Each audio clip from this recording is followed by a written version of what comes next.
Yes, once again, we Lonesome in the hot seat, yeah? To my YouTube fans and my Facebook fans, this time we have the veteran groomer, you know, the veteran singer himself and writer and arranger. The man a read music, read scores. None other but Glenn Wicks. Where else, Glenn? Alright, one love, brother. Yes, man. I'm here. Yeah, man. Alright, all your friends and your crew. Alright, hear this now. Tell my Facebook fans and my YouTube fans from when you start the music. Well, I started music from Central Grand School, right? Yeah. That's in the 60s, right? And I started playing violin. No, actually I started playing the recorder first, and then I went to the violin, and I did quite a few exams, and I passed with distinctions and like a bursary. Yes. And after that I left, I went to Canada and was doing not Royal School of Music, but I started doing conservatory. And after that I went into a school band. Actually, Delroy Wilson really started me singing in Jamaica when I was playing violin. He taught me to sing, "Once upon a time, I almost lost my mind, I was lonely." That was a song that he did. It was a hit for him, and we became friends, and he taught me how to sing. So I went to Canada now and started playing the violin in the conservatory. And one night I really went to a pub night, I call it, in Toronto. No, Kitchen, Ontario, sorry. Kitchen, Ontario. And the band was called the Copper Penny. It was a big band, school band that played all over Canada. And the guy came to me and said, hey, I know you can sing, man. Every black man can sing. I said, no, I can't sing. But he let me come up and I sang Knock on Wood and My Girl. And from then on I started singing. Okay, so tell me now. So back in the early 70s, because I know you get a lot of big hits, you know. Mm-hmm. Yeah? Can you give me the rundown what lead up to the hit? And I know say you meet a lot of big R&B stars and you signed some big labels. Can you give us some rundown on that also? Okay. It was 1969. I left Earth, that was about January 1969. I came to Toronto now. And there was a group called the Fabulous Flames. That was a dance group in Jamaica and was doing very well, you know. They brought them to the Carabana in Toronto. And they had a contest at a club called Blue Note. And they entered the contest and I entered the contest. There were about 20 people in the contest. And they came first and I came second, although they shouldn't have mixed the foot with the mouth, with the throat, you know, but they did. But the Flames won. Now, there was a guy by the name of Oakland Lewis, who was another veteran singer, you know, God rest his soul. He came to me and said, hey, this group looking for a singer. And apparently, one of the guys in the group was Loving Dear, Doug's and Kirk. But Doug, I went to school with Doug as a young guy, you know. He came up to me and said, but I know you from somewhere, man. I said, and I looked at him good. And he goes, you went to Central Brand School? I said, yeah. And that's how the Fabulous Fame came about. So they said they were going back to Jamaica that December. And when I went there, they wanted to do Holly Wolly. Loving Day brought the song to the group to do Holly Wolly. But it wasn't me who was supposed to sing Holly Wolly. It was supposed to be Loving Day. He went to the studio, but it never worked out, so I sang it. I was at home now one day, and here I went by the Canada, and you know we were performing somewhere. I don't think I was performing them. He said, Glenn, hey, we gotta go to Jamaica. The song is gonna be #1. I never knew nothing about the #1, right? We came to Jamaica and we started doing all kinds of things, and I did all kinds of things. I left and went to Philadelphia, and I started doing some work with fantastic Johnny C. I don't know if you ever heard of him. He sang the song, baby, oh baby, boogaloo on Broadway. He was a #1, so he took me from Jamaica to here, to Philadelphia. I did some work there, recorded, went back to Jamaica, and I did the Fabulous Fame didn't work, so I came back to Toronto, and I started doing some work, forming some band. Then I met this band called Crack of Dawn. Saw them playing, and I liked the band. And I said, well, I'm going to join this band. So apparently the girl singer was leaving, so I joined the band and we got signed to CBS Records and I had 3 hits with them. What's the name of the hits? It was It's Alright. Yeah. The Booby Ruby and Keep the Faith. Can you give me a little, give the viewers a little piece of that song, make them, you know, refreshing their mind?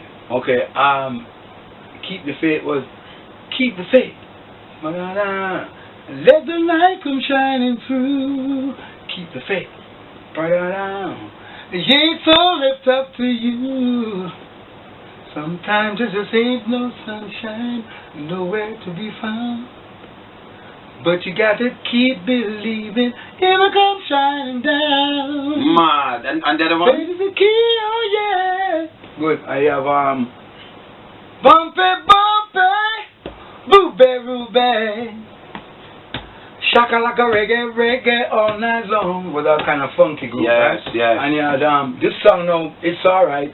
Natalie Cole, her husband, because I know Natalie Cole. Yeah, I know Natalie Cole. Okay. She let her husband wrote a song for me. Her husband was what would you call it now? They were house writers for Philadelphia International. Oh. So they wrote the song called It's Alright, and that's a big song for us. They go, come here, babe. Put your head right here. Dry your eyes, we'll be together oh so near. Put your trust in me. I'll never let you down. Don't ever fool yourself. I'll always be around. It's alright. Man. That feeling. Man. This love, that was it for that. Yes. So tell me something. I'm different from like CBS and you get all these hits. But you get some nice ballad hit in the 70s and early 80s. Can you give me something like you're going your own and give me something about those? Okay, now my what would you call it? My real heights is when I left Jamaica. I was performing at the Bush's Hideaway. And Double L. Lord, he was the head of security in Chicago on Madison Avenue. And Joe, I can't remember his last name, he was the president for the hospital. No, they knew that I knew, I loved Donny Hathaway music, eh?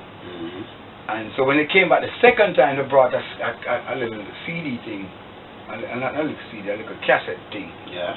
And they had Donny Hathaway in there, and I go, wow. I didn't give it back to them. They went back to Chicago, so they brought me from Jamaica to Chicago with the Lewis sisters, who was also performing at the Bush's Hideaway. And they took me to Chicago and they brought Donny Hathaway to meet me. Oh. And from then on, me and Donny became friends. Okay. Can you give the viewers, you know, like all these famous stars, American stars, can you give the viewers a piece, just a few lines of the hit tune Donny Hathaway sings? Closer I get to you, the more you make me feel, by giving me all you got. Your love has captured me, and I'm coming on over and over again. I try to tell myself that we could never be more than friends, and all the while inside I knew it was real, the way you make me feel. Mad.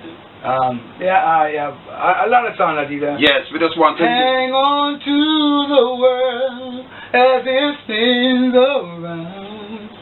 Yeah, that's true. Yeah. A lot of them, man. And after that, I had a big, when I came back to Canada, I had a big... Okay. Alright, welcome back again, yeah? Alright. We're going to pick up that. Donny Hathaway, you meet Donny Hathaway? Yeah. Alright, and the rest is history. Can you just finish, give me the history? No.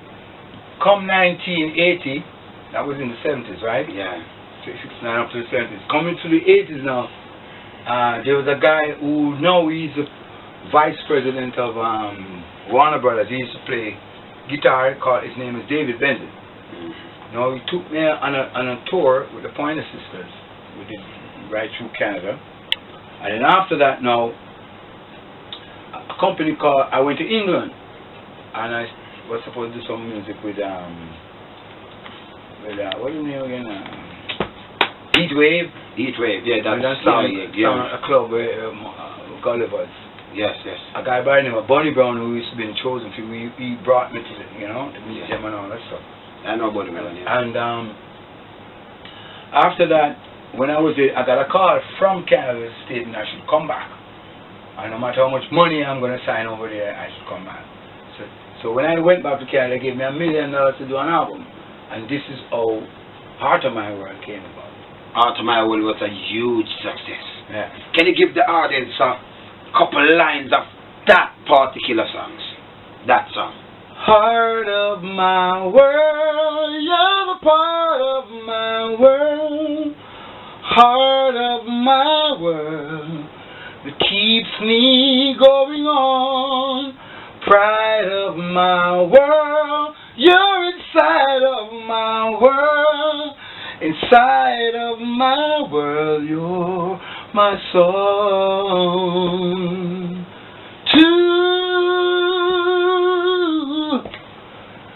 Two hearts together,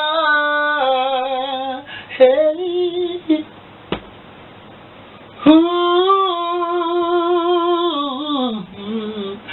loving forever, spinning the world, holding each other. I know that no other could be heart of my world.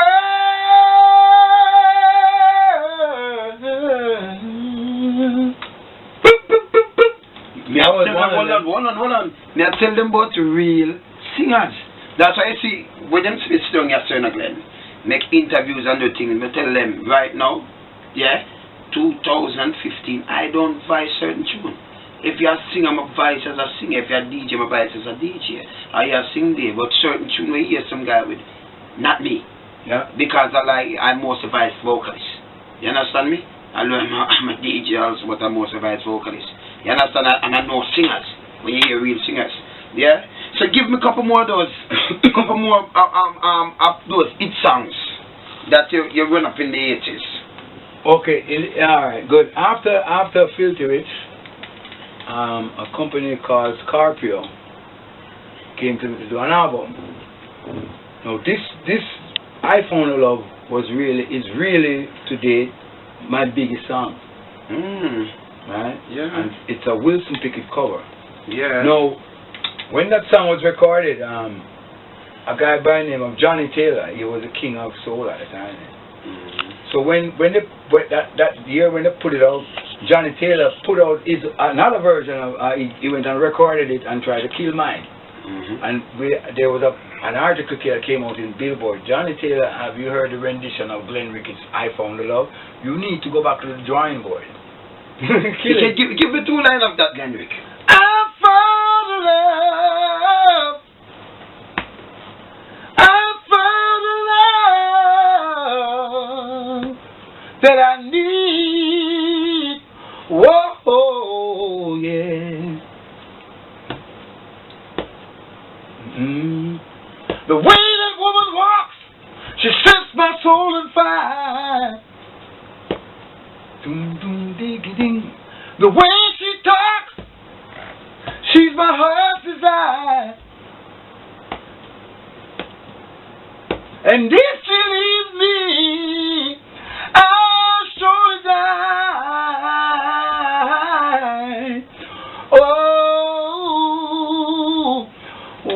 Oh, yeah. That's why,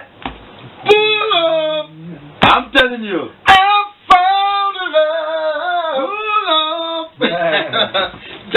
That song brought me to the Juno Awards.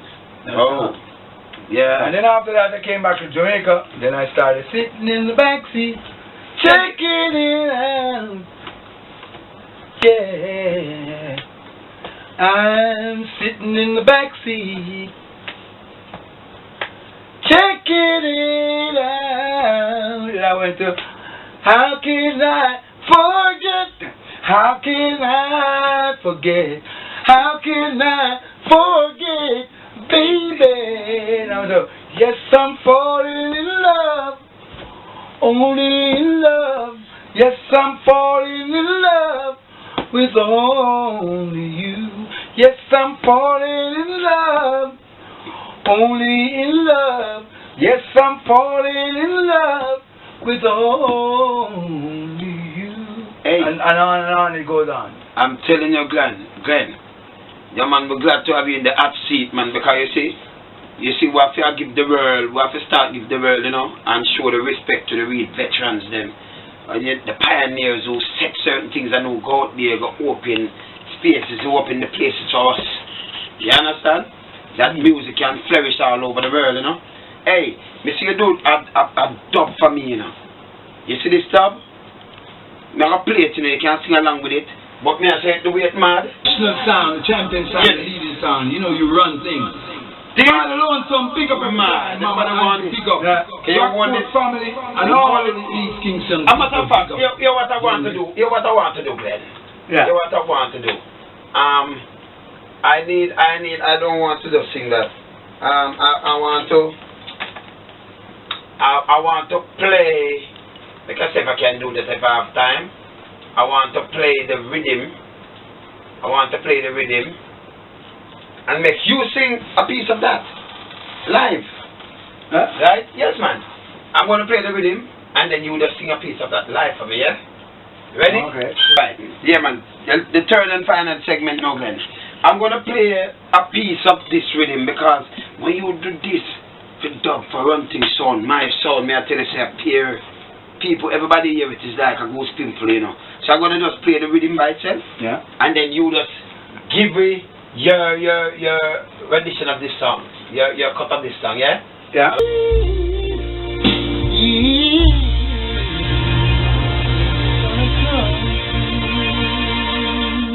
Yes, Glenn, our next art interview.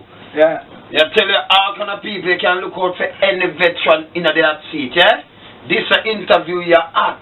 Want to know the artist behind the music. You understand me? Put a face to the music. Real artists are real artists, yeah? Respect all elders. Glenn? Respect, man. No, respect, you know? Yeah, respect, we out.